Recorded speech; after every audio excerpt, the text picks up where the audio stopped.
توجیکان در آینه تاریخ. صحیفه توجیکان در آینه تاریخ از روی اثر پیشوای ملت محترم امام علی رحمان تهیه می گردد. تاریخ را برای آن می آموزیم که از سرگذشت پر افتخار و عبرت آموز نیاگان آگاه شویم، سبق گیریم و این دانش‌ها را در ترتیب دادن نقشه معینی رشد امروز و فردای دولت و ملت کاربست نماییم.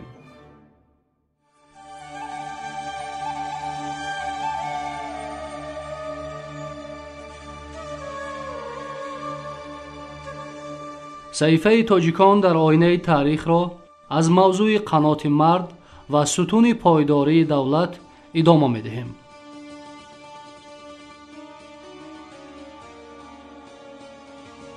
مورخان و جغرافیدانان عصرهای 9 و 10 عرب استخری، مقدسی، یاخود، ابن خردادبه و دیگران هنگام توصیف نمودن ولایت‌های ختلان دایر به اسب‌های خوش‌ذات و زیبای ختلانی ایستاده می‌گذارند که بیشتر چابوکی، دوندی و پرطاقتی این اسب‌ها را ذکر نمودند.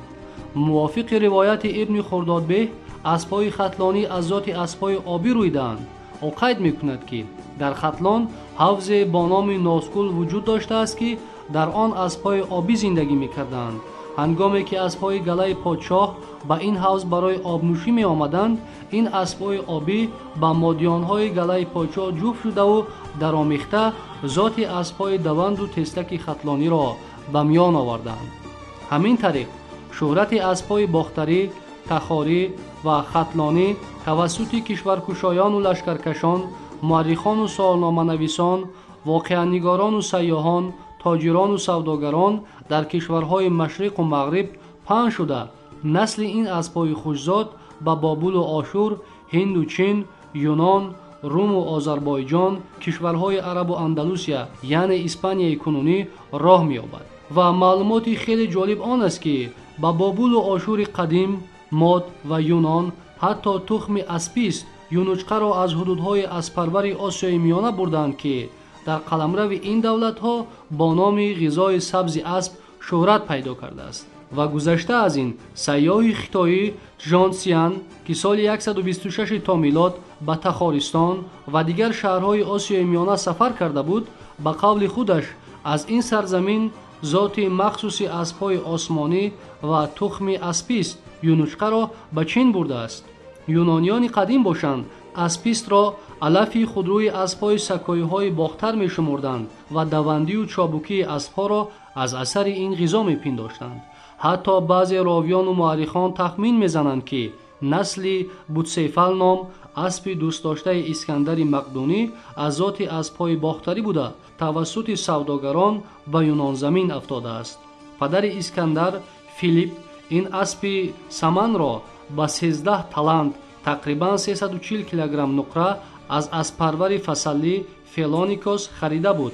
معنای بوتسیفل اصلاً برزگاوسر است، از بس که از پیشانی وسیع، طرح روی موزون، گوش‌های راست و گردن و پیش‌سینه با قوت داشت برایش همین لقب را گذاشته بودند. و هنگامی که اسب نامی اسکندر بعد محاربه‌های شدید در گیدسپ نام موضع کناره‌های باختر به هلاکت رسید، اسکندر مقدونی از غایت مهر و اندوه به خاطر اسب دوست داشته‌اش شهرکی را با نام بوتسیفل بنیاد نمود.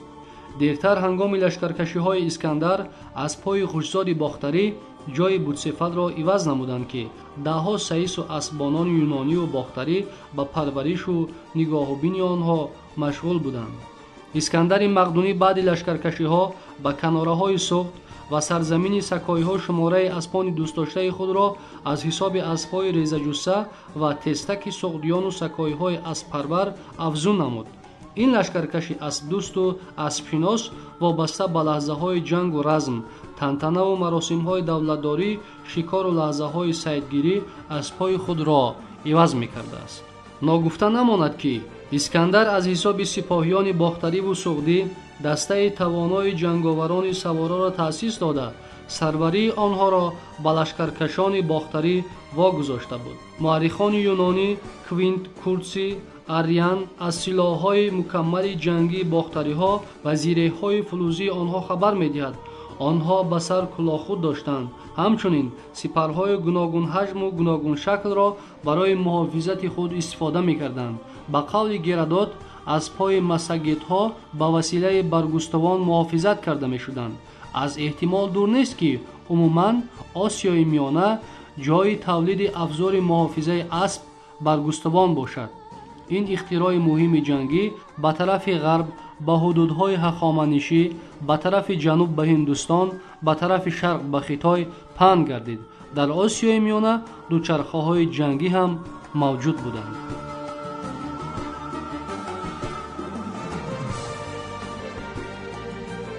صحیفه تاجیکان در آینه تاریخ در موضوع قنات مرد و ستون پایداری دولت ادامه دارد.